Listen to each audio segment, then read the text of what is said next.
Good morning, everybody. I'm Jonker from Moore Services in Johannesburg, and today I am joined by Bram from Quantimetrics, and we're going to have a discussion regarding IT costs and optimizing that and all the best practices. So thank you for joining me, Bram. Thank you, Jean-Marie. Thanks for the invitation. I look forward to our discussion. Bram, so to start off, can you just give us a little bit of background on yourself, your experience, and why did you get involved in all of this IT cost optimization process? It's a long story, but the shorter version. Originally I studied applied mathematics and computer science, and my passion was more about how technology adds business value as opposed to the actual code and the nuts and bolts of the technology, although I'm well versed in those subjects, and have stayed abreast of trends in technologies, particularly around application delivery from the 90s through to today. So my passion, as I said, was around how technology can add value to the business, and I realized that there were a number of gaps that weren't being addressed in terms of technology. IT was partnering with the business, and I'm talking about typically an internal IT department, and helping the business solve challenging problems and providing them with the tools and the information to make informed decisions. But they weren't really applying those practices to their own operations. So I started a niche business, a consultancy practice called Quantimetrics in the early 90s. And as the name implies, there's a strong focus on measurement. And the measurement is all about how IT measures itself, with bearing in mind that IT budgets are usually a high proportion of a company's operational expenditure. Some IT investments go towards CapEx, and we can come back to that later on. But the measurement was very much internally focused in terms of how are we performing and what can be done to improve our performance so that we can add more value to the business. Now that I'll perhaps go into some details on what that actually means later on. And then over the years, as outsourcing became more prevalent, or the use of third-party providers or suppliers, the measurement turned very much outwards in terms of the business measuring their suppliers and saying, how do these suppliers compare to our internal capabilities? How do they compare to our competitors? And how can we get them to sharpen the pencil so that we spend less and get more? So that was really the original focus, and it's evolved since then. So as you said that your IT is there to support business, but the same processes aren't necessarily applied to the other side. Sure. How are the IT costs generally or typically costed or recorded?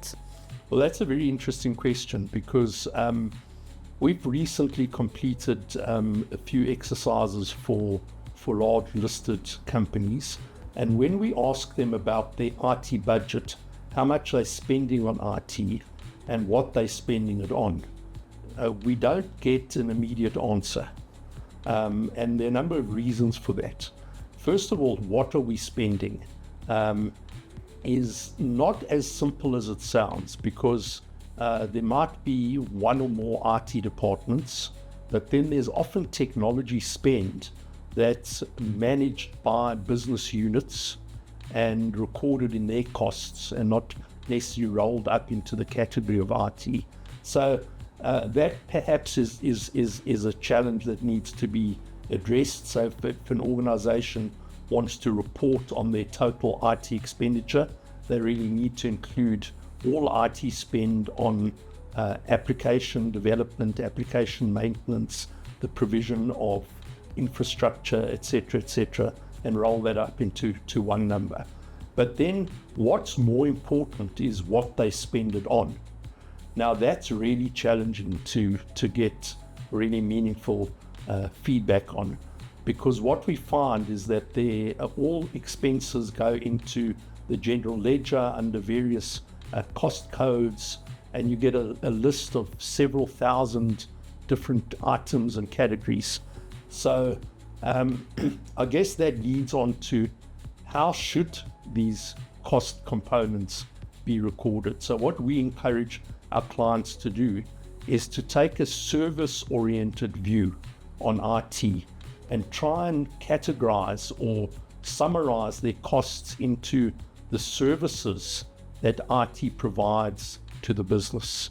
And those services, and I won't list them all, but those services include application management. Now that's all about delivering new or enhanced functionality to the business, maintaining existing applications as well. Then there should be a category of infrastructure services, and that might be broken down into data center and communications. And now with the advent and high usage of cloud hosting, that perhaps would be a separate category. So there's not a one size fits all. And what I'm getting at is that really they should be, businesses should be looking at IT and saying, what are you delivering to us, and what are we spending on the different services that you provide? And ideally, there should only be a handful of those services. So my next question to you would be, what would be the key indicators that people are overspending on their IT? I think a big part of that is, like you said, if it's managed all over the place, like this business unit is paying a little bit and it's never rolled up into one, that might be a big indicator or a place to start. Sure, this is a broad question. Yeah. Jean-Marie, this is a lot. So tell me when to stop, but I'll try and keep it high level.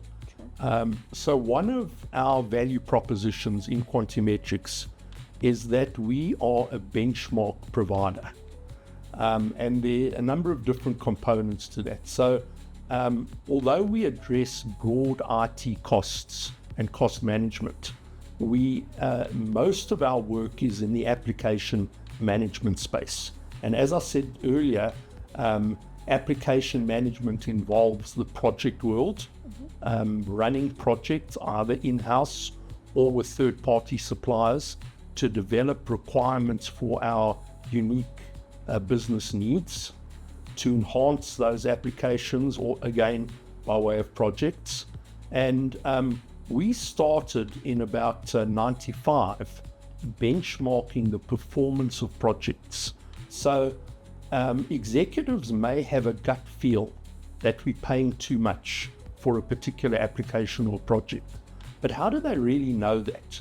So one of the ways they know that is if we could provide a competitive benchmark or peer review, either benchmarked against their competitors, against their suppliers, but we have a methodology where we compare like for like based on the type of project and the technologies that are used, and also the scale of the project, to give them a reading of whether their projects are efficient or inefficient in terms of the use of resource. And the number of man hours or man days or person months that goes into a project is the key driver of the project cost. So coming back to your question, how do you know if they're overspending? The benchmark will indicate whether they're above or below, and actually in what percentile they perform. So that's in the project world. Now we can apply those same principles right up to overall IT costs. And we have access to benchmarks from hundreds of organizations globally that will give an indication of whether overall IT spend as a percentage of revenue or as a percentage of OPEX is above or below the norm for that particular industry sector. When a company now are looking at cutting their IT costs, what are the misconceptions out there that people are not realizing? Okay, so in terms of cost cutting, often we see a push from the board to say that operational expenditure needs to be reduced so that our results look better. And there's often a push from the analysts, and obviously they want to look rosy on the market, etc., etc. And that gets filtered through to IT. So we have seen from time to time chief information officers being instructed by the CEO to reduce their budgets by a particular percentage. Now that's not an easy thing to do, because they're essentially saying we need to do the same with less. So that means they need to understand the output that they're producing, and they may or may not understand that. And the best way of doing that, or the most logical way of doing that, is to improve their efficiency. So our focus has very often been to help organizations understand how to improve IT efficiency, and cost reduction will be a natural byproduct of that, and not to simply say, well, let's cut costs, because cost cutting, if you cut in the wrong place, is extremely risky. So it's really, the focus should be on optimization or improving efficiency. Now, by benchmarking how much we spend on different IT services, you'll clearly be able to see which services are the least efficient. So if it's the provision of a data center infrastructure, perhaps there are opportunities to renegotiate contracts with suppliers and get a better deal. It might be that the organization is overpaying on license fees, and an audit of the licenses that they hold and that they're using might reveal some level of wastage. So usually these interdicts that come from above to say cut costs by 10% are not that challenging to achieve through prudent investigation of the services and then driving down into specific buckets. But reckless cost cutting is extremely risky. And what are those risks that we're going to face if we just start and cut costs left, right, and center? Well, I think the key risk that comes to mind is sustainability. So we might cut costs today, but cause problems in the future. So by releasing particular skills in the organization, we may at some point in time be reliant on those resources who have skills in a particular technology when there's a fire to fight next year and those resources aren't available. So that might be a reckless cost cutting. But if you don't mind, I'd just like to go back a few steps. One of our recommendations is often to look at a very high level breakout of IT costs and say, how much are you spending on running the business? That's keeping the lights on. How much are you spending on growing the business? And that might be the introduction of new products and services and IT systems to support those. And how much are you spending on IT to transform the business? And those are initiatives that will help you enter new markets or do the same things in a much more efficient way.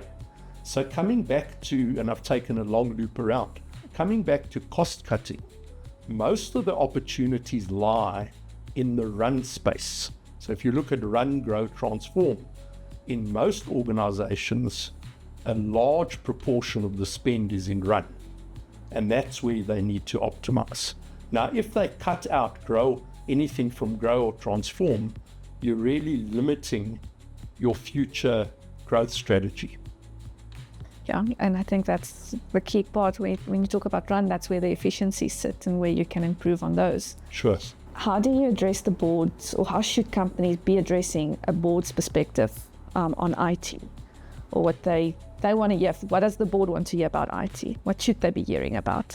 Okay.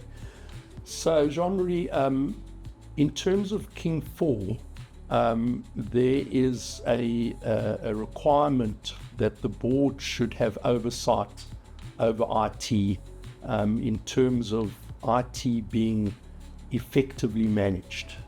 And when you think about that and you break that out, what does IT provide? IT provides a great source of opportunity for optimizing and transforming the business, besides keeping the lights on. But on the other hand, it also poses high risks. So I'm sure you, in your risk practice, see a large proportion of operational risks coming out of IT. Definitely. So from a board perspective, they need to know that IT is, first of all, aligned with strategic initiatives, so that IT doing the right thing. And then they need to understand how is IT achieving that and what are the risks. Now, some of the challenges that I've found are that there's a gap or a filter between executive leadership and the board in terms of IT reporting and IT performance reporting. And there are quite a few reasons for that. The one reason might be a dissymmetry in terms of information. So there might be too much detail. IT people tend to talk a lot and dive down into a lot of detail. So in terms of the reports or feedback that the IT director or the CIO provides to the board, there might be too much information on the one hand, or perhaps in certain areas there might be limited information. Also, we find that there's a lot of tech talk and jargon, and the board may not understand that. They may think that they understand it.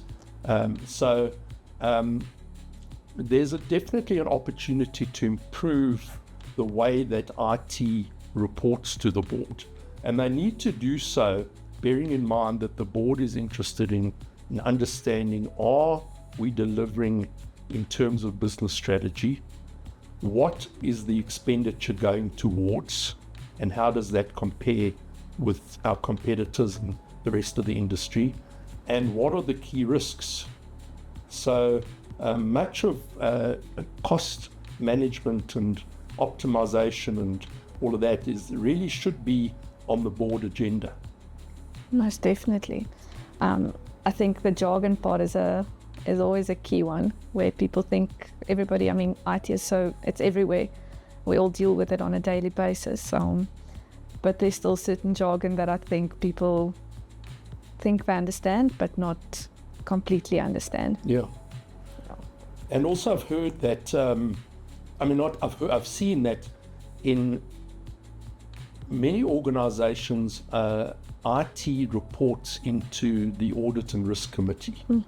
There are, in some cases, a specific IT steering committee or an IT board subcommittee.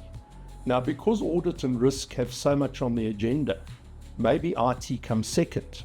And in some organizations, they may alternate and start off with Audit and Risk, the Audit and Risk agenda, and IT second, and in the alternative meeting, they may have IT first, but that I don't think it gets enough airtime. And now that organizations are so dependent on IT, and with the advent of digitalization and having a web presence and having an app, it's so important that IT reporting gets elevated correctly to the board. Yeah, like you said, there's a lot of risk involved there. Sure. Yeah. Bram, thank you so much for a very insightful discussion and sharing all the detail. So just to summarize, obviously what we're saying is that boards need to have oversight of their IT. Reporting to them should be in a language that they understand, that everybody understands. In order to cut costs, it's not just about paying less for something, it is sorting out the inefficiencies within the process, so that in the long run you don't run into new risks. And obviously we discussed some other risks that companies would face if they just start doing it left, right and center again. So from your perspective, what is the one key thing that you think everybody should remember or take out of this conversation? Jean-Marie, thank you. I think you've summarized it very well. I'd really say that IT offers businesses the opportunity to transform and grow, and obviously sustain their performance, sustain, transform and grow. And I think IT needs to be managed with a different lens. That needs to be managed from a perspective of, let's understand from a business perspective what we're spending on IT and what we're spending it on, and clearly to identify and monitor on an ongoing basis what the opportunities are to improve efficiencies, as opposed to simply cutting costs. Thank you so much. Lovely having you here today. Thank you very much.